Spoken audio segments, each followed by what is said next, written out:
The sea was black glass. Beneath it, 200 feet down, submarine I-48 drifted through cold silence.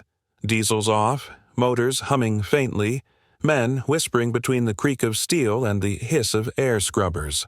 The temperature was near unbearable. Sweat rolled from every face, pooling in the deck plates. The only sound was the steady tick of the clock above the plotting table. For hours they had run silent, believing they'd slipped past the patrol zone. Then, from somewhere above, the ocean began to speak. Ping. A single metallic pulse, faint, deliberate, alien. Ping, ping. The crew froze. The sonar operator looked up, his face pale under red light. "Kikimashita," he whispered. "They're listening."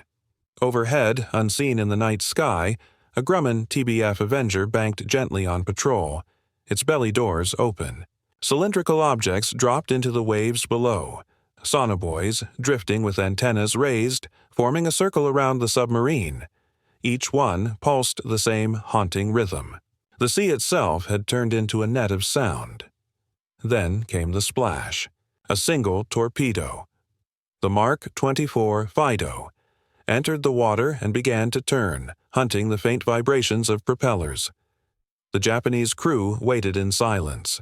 In that moment, the Pacific, once their refuge, had become their executioner, when silence still meant safety. In the early years of the Pacific War, the ocean belonged to the hunter below. The Imperial Japanese Navy entered 1942 with one of the most formidable submarine forces on Earth. I-class long-range submarines, some stretching over 350 feet, capable of cruising from Japan to the Indian Ocean and back.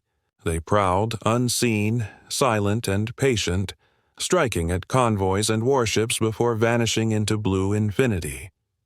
For Allied sailors, the sea became a realm of ghosts. The reign of the I-boats before radar, before sonobuoys, before the hum of electronics filled the air. There was only the human ear. Japanese commanders relied on it as if it were sacred. They could navigate in darkness, listen to the heartbeat of enemy propellers through hydrophones, and attack with mathematical calm. The I-19, under Commander Kinashi Takakazu, had made history in 1942 when a single spread of torpedoes crippled the carrier USS Wasp, the destroyer O'Brien, and the battleship North Carolina, one of the most devastating salvos in naval history.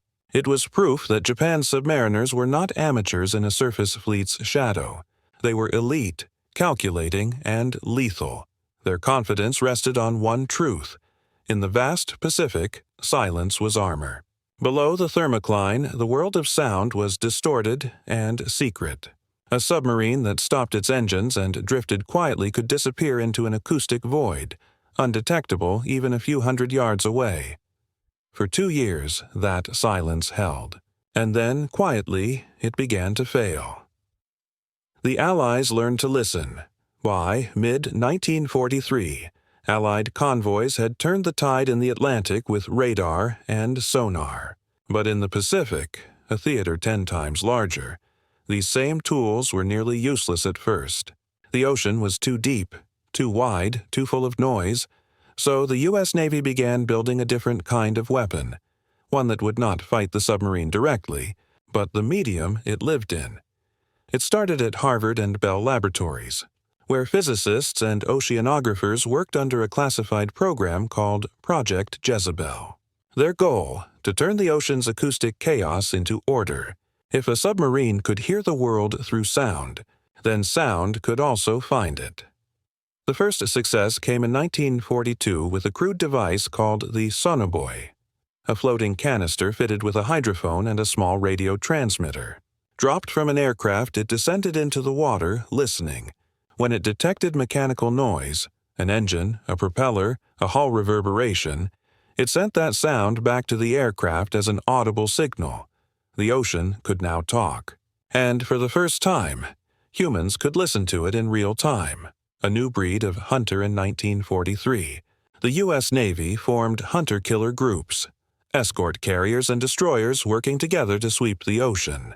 The system worked in the Atlantic against German U-boats. But over the Pacific, the real innovation came from above. aircraft that could patrol thousands of square miles and strike instantly. The Grumman TBF Avenger, originally designed as a torpedo bomber, was reborn as a sub-hunting predator. Its bomb bay was refitted to carry radar sets, magnetic anomaly detectors, and racks of Sonobuoys. It could track, triangulate, and attack without ever seeing its target. To the Japanese, the Avenger became a rumor, a shape that appeared without warning, then vanished, leaving only oil and debris behind. The end of trust in silence. In 1944, the shift was complete.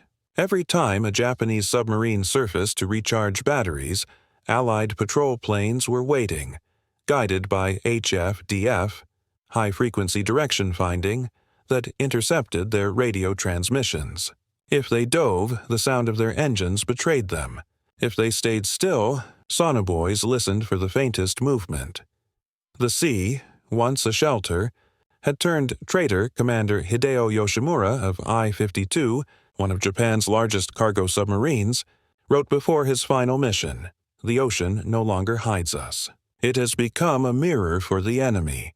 We hear our own death in every echo." A month later, I-52 was destroyed mid-Atlantic, located by radar, cornered by Sonobuoys, and finished by a homing torpedo. Sound as a weapon. The principle was simple but devastating. Every ship, every submarine, every propeller in motion has a unique acoustic signature, a fingerprint made of rhythm and pitch. The Allies cataloged these sounds the way others collected fingerprints. Once a Japanese submarine was detected, its voice was stored in a library of frequencies. By the time the war neared its end, U.S. patrol squadrons could tell one class of Japanese sub from another by listening to the beat of its engines over a radio headset. For the men below the surface, that meant there was no longer any such thing as being unheard. They lived in the dark, sweating, listening to the pings echo across the hull, knowing that each one might be the sound of an aircraft locking on. Silence, once their greatest defense, had become a sentence. When science learned to hunt beneath the waves. The technology that doomed Japan's submarine fleet did not begin in a hangar or a shipyard. It began in laboratories filled with chalkboards and typewriters, where men and women in white coats tried to make sense of the invisible world of sound. By 1943, the U.S. Navy's Bureau of Ordnance had grown desperate for a weapon that could find submarines after they submerged, not by sight, but by the echo of their movement. The enemy could vanish from radar in seconds, and depth charges were little more than guesses thrown into the dark. Most sank too deep or detonated too far away to do more than shake a hull. The Navy needed something that would listen and think. The birth of Fido. At a small building at Harvard University, under the codename Project Delilah, a handful of physicists and engineers worked with a simple idea. What if a torpedo could steer itself toward sound? They called the prototype the Mark 24 mine, a name chosen to disguise its purpose. On paper, it looked like a defensive device. In reality, it was the world's first Oper Fido, Sonobuoys, and the aircraft that learned to listen. They named the weapon with deliberate dishonesty, the Mark 24. Mine would ride in aircraft bomb bays under the guise of a defensive sea mine. The label hid its true nature, a compact acoustic homing torpedo that could hunt a submarine once it heard it. In cramped laboratories and wind-buffeted hangars, physicists, ordnance officers, and flight crews stitched together hardware, code, and doctrine until an idea became a hunter. The torpedo itself was elegant in its brutality. About the size of a man's torso, it carried a modest warhead and an electric motor. Its genius lay in the head. A hydrophone array and a simple guidance brain that could discriminate between propeller tones and background noise, then steer the weapon toward the strongest signal. Drop it over the side near a submerged target, and the torpedo would listen, turn, and home in. Silence was no longer shelter. It was a signal, but a homing torpedo needed listening posts.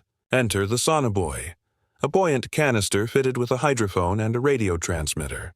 Aircraft could drop patterns of these cans into the sea, Each would descend on a short parachute, float, and then lower a hydrophone beneath the surface. The hydrophone's audio was sent up to the aircraft, where a trained operator heard the ocean's vibrations as a waveform or a tone through headphones. The sonobuoy turned the sea into a sensor net. Together, Sonobuoys and Fido formed a simple logic: detect, localize, prosecute. An Avenger on anti-submarine patrol would first search with radar and MAD. If they caught a periscope or a minute magnetic anomaly, they'd drop a ring of sonobuoys around the contact. Listening to each buoy, the operator could triangulate the bearing and estimate the range to the propeller signature. With that fix, the aircrew could drop a Mark 24 into the target area and let the torpedo do the final, terrifying work. The development was secretive by design. Project names and cover stories abounded. Tests were run at dusk and dawn in the North Atlantic and then in the Pacific, with engineers listening intently as torpedoes ran their programmed patterns. Early failures taught as much as successes. The ocean is a complicated place. Thermoclines bend sound, temperature layers refract it, and a ship's own noise can mask a smaller signature. Engineers adjusted hydrophone sensitivity, altered guidance thresholds, and tuned the torpedo's pattern running so it wouldn't simply circle deftly in search of a phantom. Aircrews learned to think like acoustic detectives. In the Avengers' darkened cabin, an operator watched needles and listened for the hallmark irregularities of a diesel-electric boat: a pulse of motor, a whisper of gearbox, the rhythmic thump of a propeller. Pilots learned the geometry of buoy patterns and the patience of a predator, dropping buoys wide enough to trap a contact, then closing in quiet enough not to mask the sound. Operational doctrine evolved fast. Where once aircraft attacked submarines mainly with depth charges or aerial torpedoes on sight, now they hunted blind with instruments. Escorts carriers, small, slow ships that nonetheless carried a lethal air component, became mobile listening platforms. Their Avengers and Wildcats patrolled in sweeps, broadcasting sonobuoy patterns, guiding destroyers to contacts, or prosecuting alone with Fido. The hunter-killer groups that had dominated the Atlantic migrated doctrine to the vastness of the Pacific, adapting the tools for long-range patrols and island-hopping logistics. The first confirmed kills using this new combination were modest, then unmistakable. A submarine would be detected by radio intercept or radar, circled by an aircraft ringed with buoys, and then struck by a homing torpedo that found its propellers like a hound finding a scent. Wreckage, diesel slicks, and survivor accounts began to corroborate the laboratory reports. Word spread quietly through enemy channels that something in the air listened and then delivered judgment. For Japanese submariners, the implications were existential. Their doctrine had been built around silence and depth. Run silent, change course, conceal. The Mark 24 and the sonobuoy did not abide those conventions. They converted movement into a beacon. Where a submarine once surfaced at night with relative impunity to charge batteries, it now surfaced at its peril. When it dove, its noise betrayed it. The ocean no longer concealed, it announced. By late 1944, the technology and tactics were mature enough to be decisive. Aircraft crews had honed short, lethal procedures: detect, buoy, drop, and leave the rest to the torpedo, and escort carriers provided the range and persistence the vast Pacific required. The result was a new kind of undersea warfare, one where aircraft, sensors, and guided weapons acted together to turn the ocean into an acoustic hunting ground. The sea that had once swallowed men whole had been taught to speak. Inside, the iron whale, the human terror of being hunted by sound. Life inside a Japanese submarine was a study in claustrophobia. The air was thick with oil, sweat, and battery acid. Every surface sweated condensation. There were no nights or days, only shifts, alarms, and silence. For weeks at a time, the men of the Imperial Navy's I-class boats lived as ghosts beneath the waves, trusting that quiet would protect them. By late 1944, the trust was dying. The sound that shouldn't exist. On the night of November 23, 1944, The crew of I-48 listened to the ocean as they always had, a long stretch of low-frequency hum through the hydrophone. The sonar operator sat with one ear pressed to a headset, tracing bearings on a greaseboard. But then a new sound arrived, thin, rhythmic, unnatural. Ping. Pause. Ping. It came from above, echoing faintly down through hundreds of feet of salt water.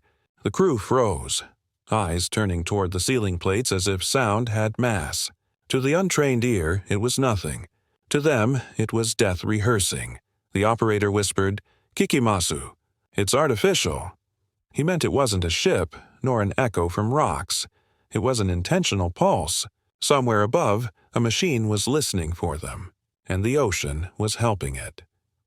The cramped cathedral of Fear a Japanese Submarine was not built for comfort.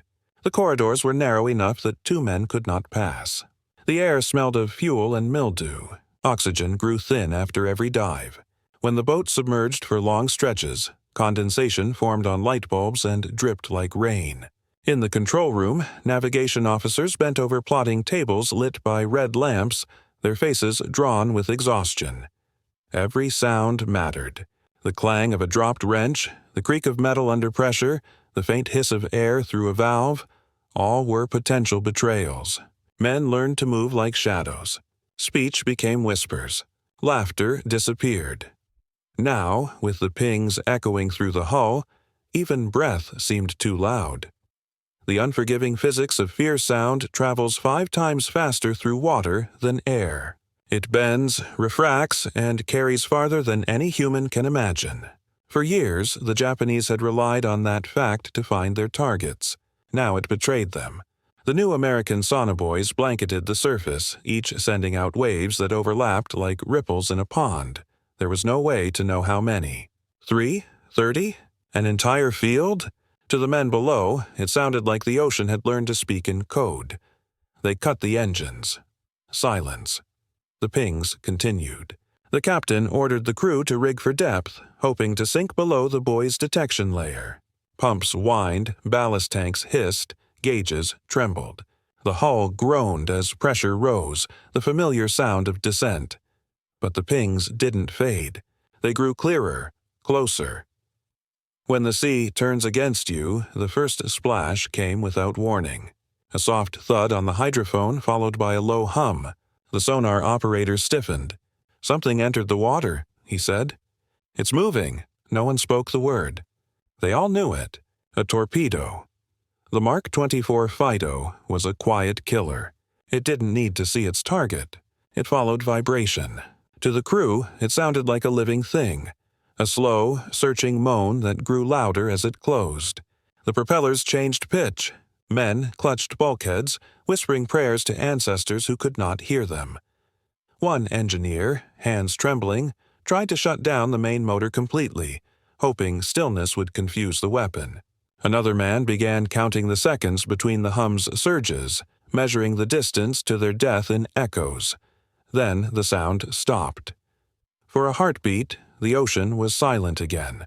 Then the detonation came.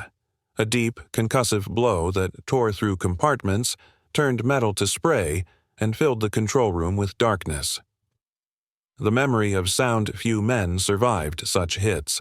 Those who did spoke later, as prisoners, about the sound before death. They called it Umi no Koi, the voice of the sea. One survivor from I-361 described it years later. "We used to say the sea was mother. It hid us. After Fido, it became father. It judged us." Inside the pressure hull, terror was not visual.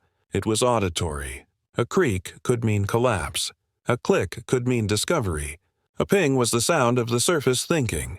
And when the sea began to sing in rhythm, everyone aboard knew the end was mathematical, inevitable, already calculated above. A new kind of silence. After the torpedo hit, the ocean swallowed everything.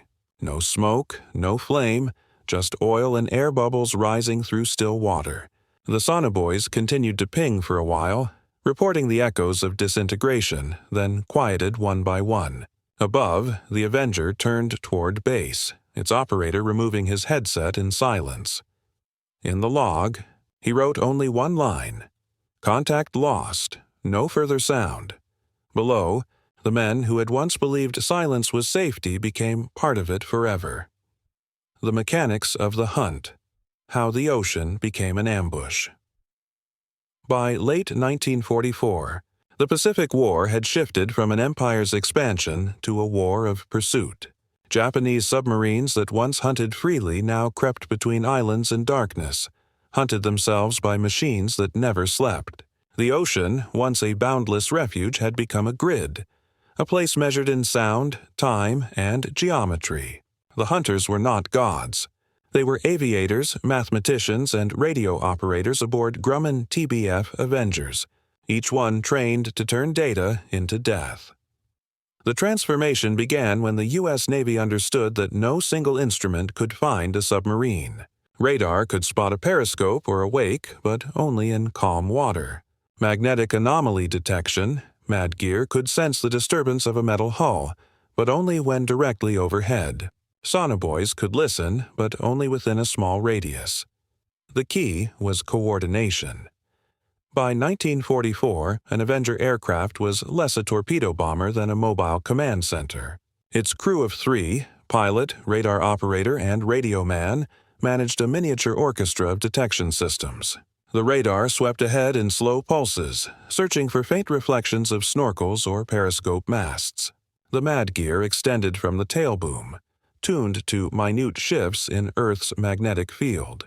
And when suspicion became certainty, the radio man began the ritual that every submarine feared, the sonobuoy drop. Weaving the acoustic net, each sonobuoy was given a frequency. Pilots dropped them in overlapping grids, sometimes called patterns of death. A line of 5 might guard a narrow strait. A circle of 12 could close off an area of ocean a mile wide.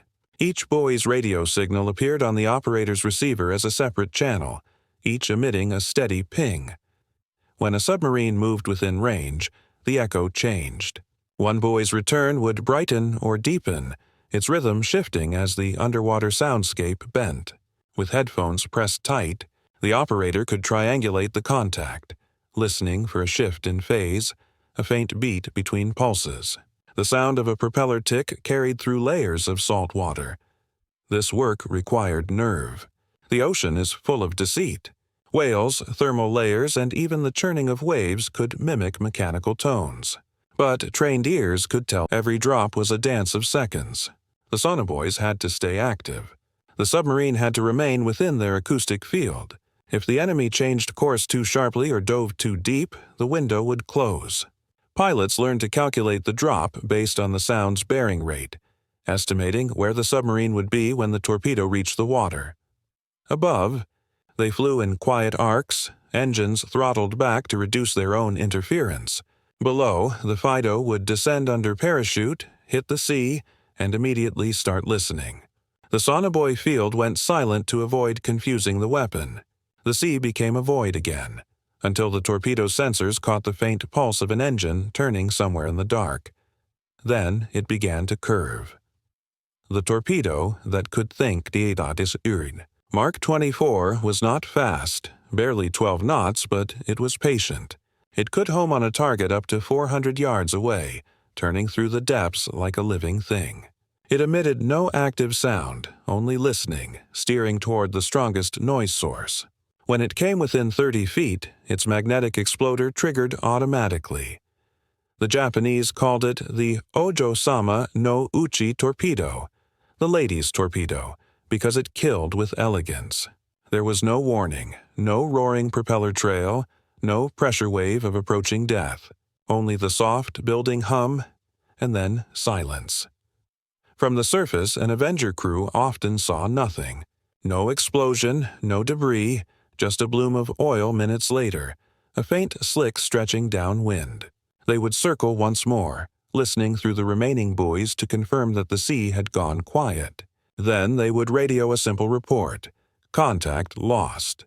Probable kill. From luck to mathematics before 1943, sinking a submarine required fortune or persistence. After the Sonobuoy and Fido, it required only geometry. Aircraft could cover immense areas. Their buoys expanded detection ranges by miles. MAD sensors confirmed contacts. Fido provided the killing blow. The hunter's skill became a matter of timing, not chance. In less than 2 years, this method erased what had once been the most elusive force at sea. By the end of 1945, aircraft using acoustic buoys and homing, torpedoes had destroyed at least 56 Japanese and German submarines, numbers that barely hint at the psychological devastation beneath them. The trap that could not be escaped there was no defense against this new kind of warfare. Depth and silence no longer guaranteed survival. Even if a submarine shut down completely, its ballast pumps or residual vibrations betrayed it. Every motion, every whisper, every molecule displaced in the water became potential intelligence for the machines above. In the old days, naval combat had a sound, the roar of guns, the shriek of bombs, the chaos of depth charges. Now it had a rhythm, the distant ping of Sonobuoys counting down to judgment.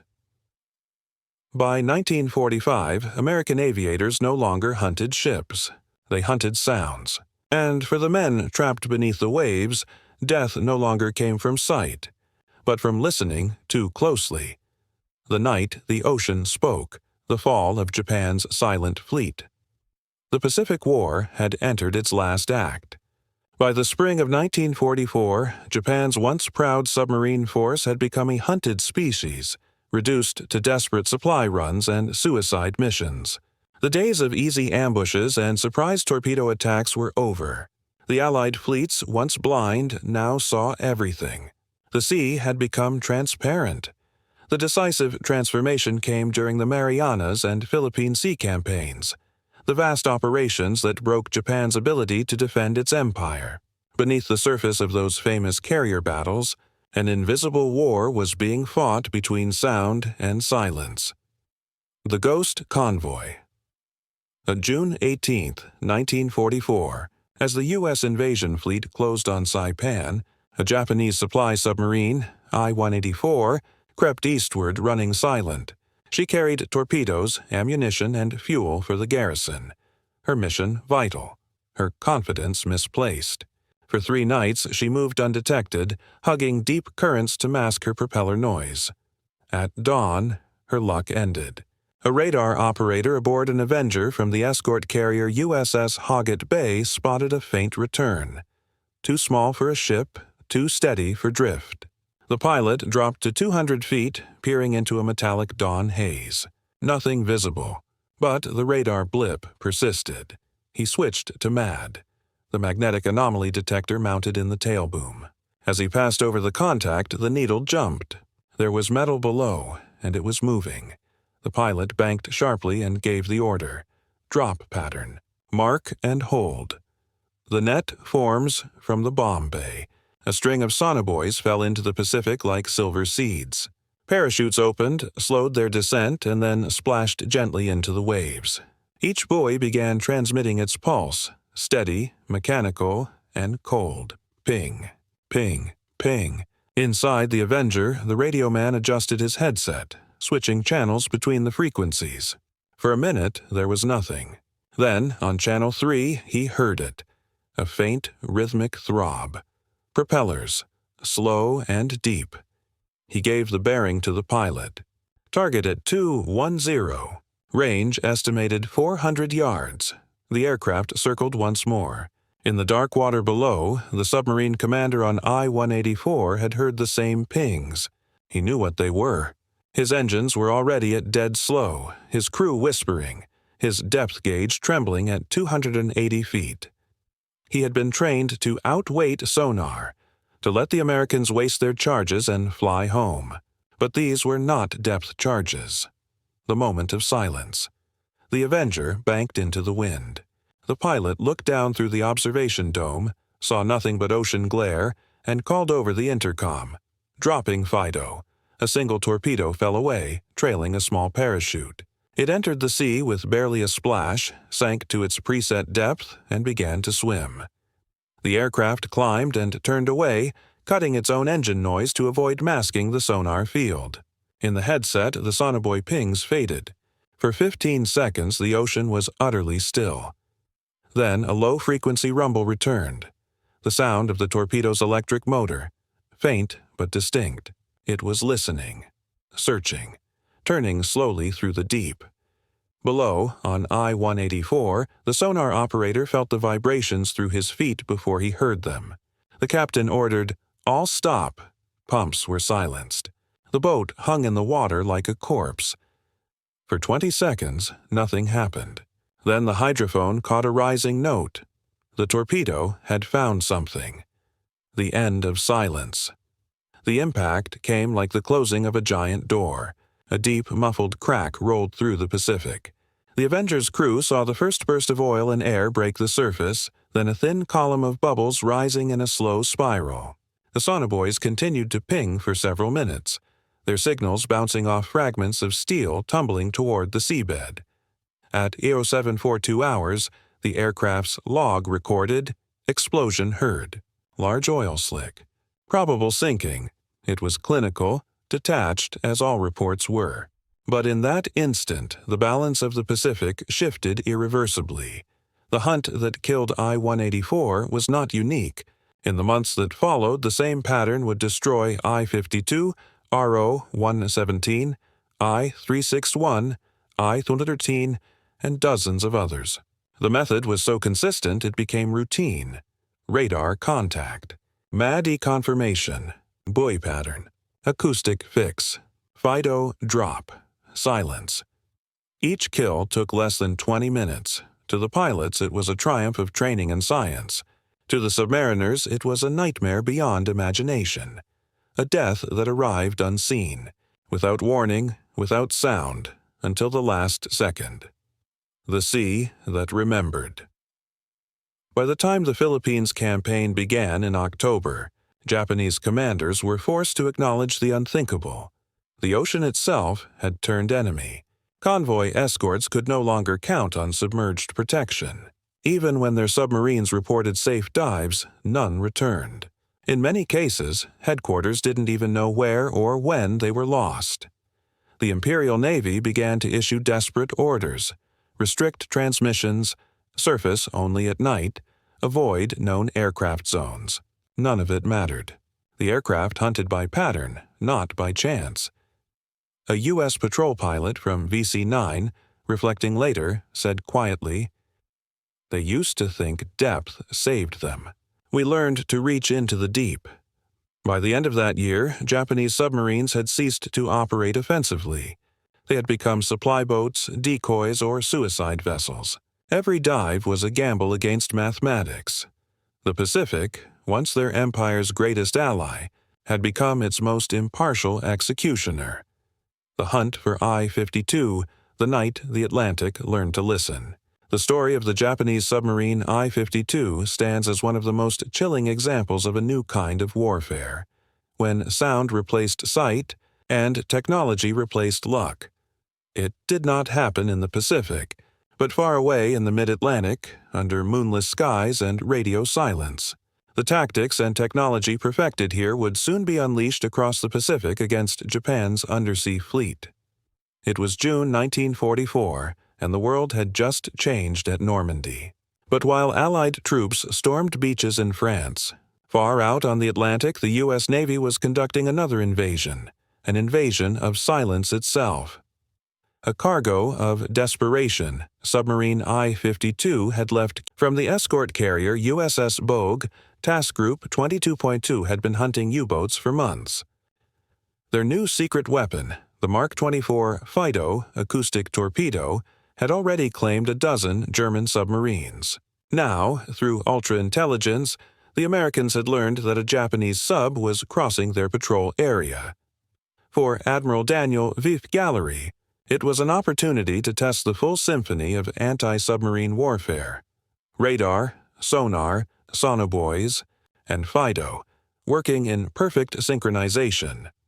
At 23:40 on June 23, 1944, a Grumman TBF Avenger from VC-69 Squadron swept low over the Black Atlantic, guided by radar. The screen flickered. A contact, small, faint, but constant. The pilot called out, "Radar hit. Range 5 miles, bearing 215. The crew knew what that meant. A submarine. Moving slow, probably surfacing to recharge batteries. The pilot switched off his landing lights and banked silently into the wind. Through binoculars, the co-pilot saw it, a dark shadow cutting a V-shape in the silver moonlight. The outline of a conning tower. It was I-52, the Avenger Dove, engines howling. At 2344, it dropped a string of flares, turning the night ocean into a glowing arena. The Japanese crew scrambled to dive, ballast tanks venting white geysers. The boat began to slide beneath the surface. Too late. The Avenger released a stick of depth charges to mark the dive point, then circled, dropping the first Sonobuoys. The buoys landed in a rough pentagon pattern around the oil-slicked patch of water. Within seconds, their pings began echoing through the aircraft's radio headset. Ping, ping, ping. The sonar operator listened. At first, nothing. Then, faintly, on Channel 3, a slow, metallic rhythm. Propellers. Contact confirmed, he said. Bearing steady, depth 200. The pilot's voice was calm. Prepare Fido. The drop at 2351. The Avenger lined up for its run. The pilot held her steady, flying just a few hundred feet above the waves. The bomb bay doors opened. Inside, the crew watched the Torpedoes' dull green casing glint in the flare light. Mark, drop 1. The Mark 24 fell cleanly, parachute deploying with a snap. It hit the water with barely a splash. The parachute detached, and the weapon slipped beneath the waves, beginning its slow, deliberate search. The Avenger throttled back and circled wide. The Sonobuoy signals filled the headphones, steady, constant, overlapping. For 20 seconds, the operator heard nothing new. Then, from the center channel, a low whine began to rise. The torpedo had locked on. Inside I-52, the crew was blind. Emergency lights flickered red. The hull creaked with pressure as they descended past 300 feet. The captain ordered silence. No engines, no pumps. Only the faint ticking of gauges and the breath of 70 men filled the air. Then they heard it. A distant hum, growing louder. The sound of a motor, searching. The men looked at each other without speaking. They had trained to avoid depth charges, not this. The hum rose to a shriek, then vanished. A second later, a crushing explosion tore through the aft compartments. Lights went out. Steel plates buckled. Water burst through cable glands like knives. The submarine's stern flooded instantly, dragging the bow down. In the dark, someone shouted the last word anyone heard aboard I-52. Camillo. Oh God, the confirmation. On the surface, the Sonobuoy channels erupted with echoes, sharp metallic crashes, then a wash of static. The operator removed his headset and looked to the pilot. Explosion at 200 feet. Contact lost. The aircraft made one last low pass. A dark slick spread over the moonlit water, glittering faintly with oil and gold dust from ruptured cargo. There were no survivors.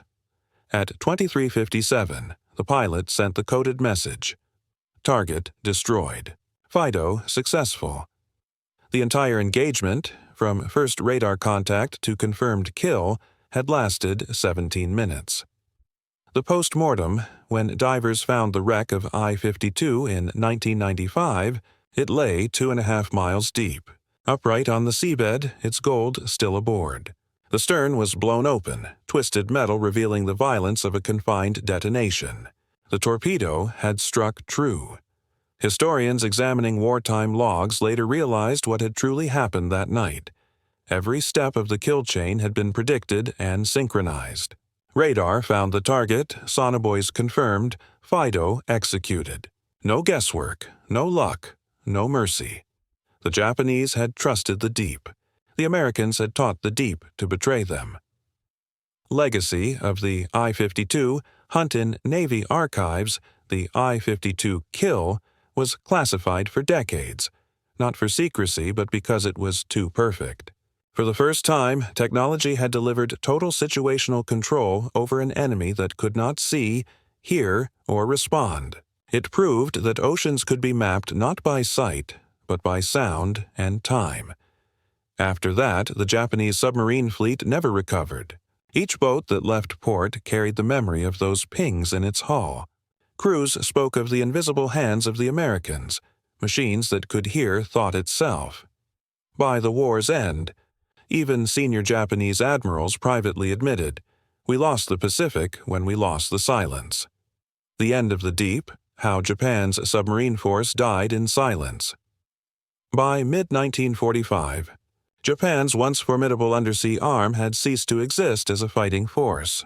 What had begun as a proud fleet of long-ranged predators, boats that had struck at Pearl Harbor, raided Ceylon, and stalked Allied carriers, was now reduced to fragments, a handful of rust-stained hulls hiding in home waters, waiting for missions that would never come back. The statistics were merciless. Out of more than 170 operational Japanese submarines that had gone to sea during the war, 128 were destroyed. A full one-third of those were killed by aircraft armed with Sonobuoys and the Mark 24 Fido. The rest fell to radar-guided destroyers, depth-charge screens, or fuel starvation. The Empire had not only lost its boats, it had lost the idea that the ocean could ever again be opaque.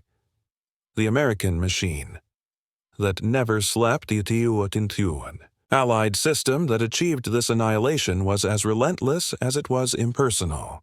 From the escort carriers of the hunter-killer groups to the individual aircrews flying endless arcs over blue emptiness, every element worked like a circuit. Each morning, Avengers launched to lay new sonobuoy patterns across suspected transit lanes. Each evening, destroyer escorts steamed to investigate. Nothing was left to chance. By 1945, a single carrier-borne composite squadron could maintain continuous coverage of 1,000 square miles of ocean, something no Navy in history had imagined possible. Radar operators slept in shifts. Pilots ate sandwiches over plotting tables. Every new kill refined the geometry of the next. The results were chillingly consistent. When a Japanese submarine was detected, its average survival time was less than 20 minutes. There were no prolonged hunts, no lucky escapes. Even the depth charge had become obsolete, too crude, too slow, too noisy. Japanese commanders tried to adapt. They fitted boats with snorkels to run diesels while submerged. They experimented with rubber-coated hulls and noise-dampening propellers. Nothing worked. The Sonobuoy network was not fooled by shallow tricks of engineering. It heard pressure changes, wake turbulence, even the faint grinding of ballast pumps. In desperation, the Imperial Navy retasked its submarines to transport rice, ammunition, and suicide aircraft fuselages to isolated garrisons. Many never arrived. The same air patrols that had hunted killers now intercepted couriers.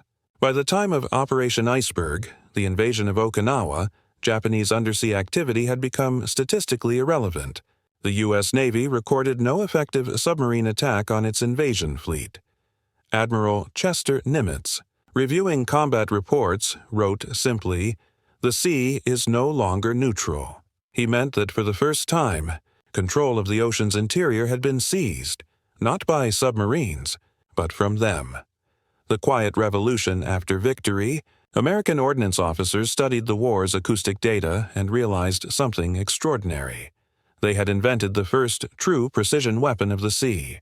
The Mark 24 and its descendants were the blueprint for every homing torpedo to come. The Sonobuoy had given navies a new sense organ, a way to perceive an enemy hidden by distance and darkness.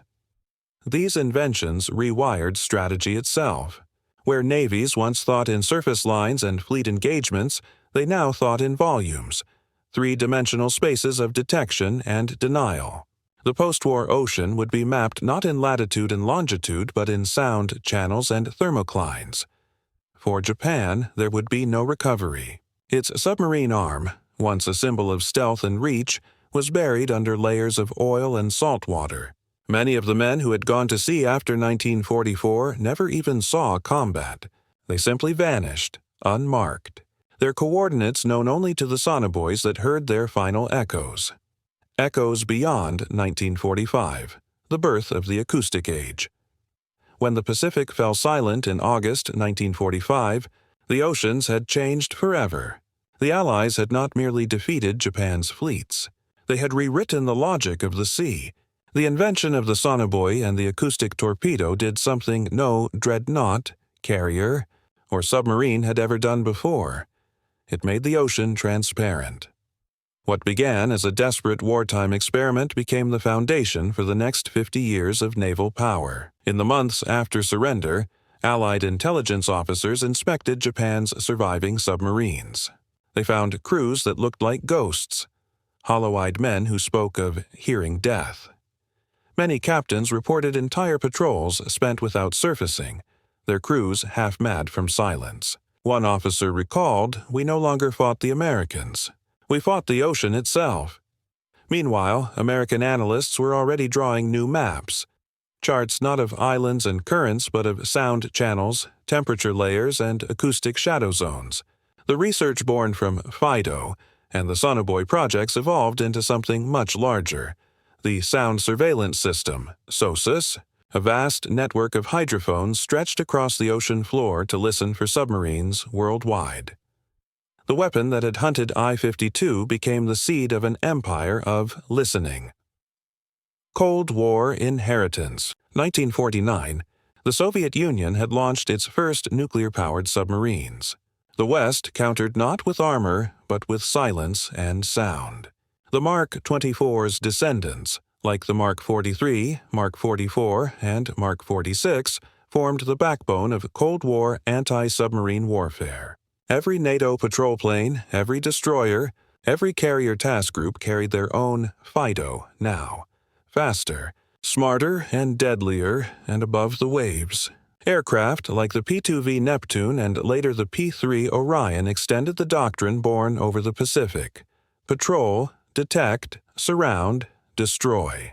Each flight dropped sonobuoys like breadcrumbs, creating temporary invisible nets that stretched for miles. Pilots could track Soviet submarines across oceans without ever seeing them. The ocean was no longer a hiding place. It was a monitored grid, the sound of deterrence. The deeper legacy was psychological. Submarine crews, Japanese, German, Soviet, American, all came to understand that the sea had ears. Every voyage now carried the shadow of detection. Every vibration, every propeller revolution, every burst of compressed air became potential death. Navies began designing quietness as a weapon.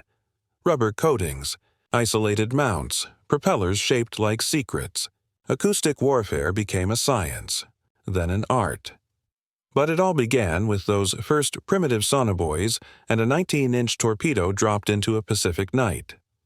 As one post-war U.S. Navy engineer wrote, "We taught the ocean to speak, and it never stopped talking." A shift in power, the consequences were strategic as much as technological. During the war, air power had conquered the skies. After it, sound conquered the deep. Surface fleets were no longer alone. They carried invisible companions, networks of sensors, listening posts, and aircraft that could reach beneath the waves. This acoustic awareness gave the U.S. Navy a decisive edge in the early Cold War, enabling it to track Soviet fleets long before radar or satellites could. What began as an emergency response to Japanese submarines became a doctrine of dominance.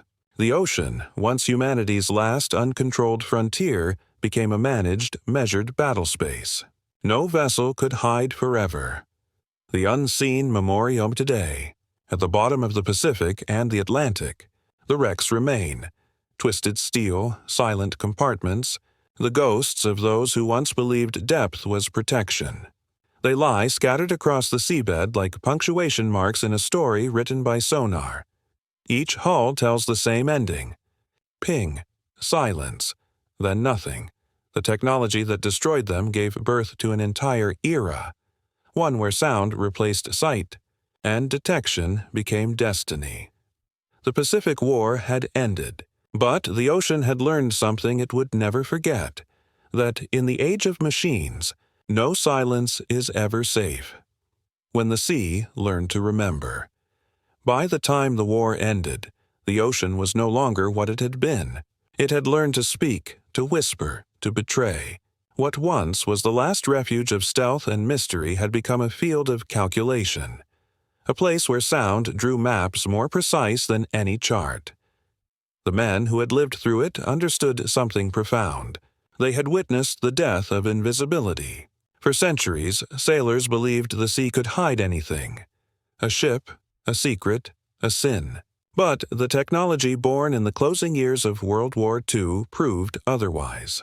The sonobuoy, the radar, the magnetic detector, the torpedo that listened, they had turned nature's silence against itself. There's a strange symmetry in that. Mankind, trying to master chaos, taught the sea to think, and in doing so, stripped it of mystery. The sailors who once prayed for silence found that silence could now kill them. In the decades that followed, nations poured fortunes into listening. Hydrophones on the seafloor, satellites eavesdropping from space, submarines wrapped in sound-absorbing skins. All of it descended from that first idea. That sound. More than sight would rule the deep. And yet, when divers visit the wrecks today, the shattered steel tombs of I-52, I-184, and the countless others, the ocean keeps its own form of memory. It holds the echoes, not the pings. The ships rest upright, quiet again, their shapes softened by coral and time. The sea, after all, forgets slowly. In the end, the story of the Sonobuoy and Fido is not just about weapons. It's about the moment humanity crossed another invisible line, the one between exploration and intrusion, between curiosity and control. When science taught water to listen, it also forced us to hear ourselves. And beneath every calm horizon since, that faint rhythm remains. Ping, silence, ping, silence.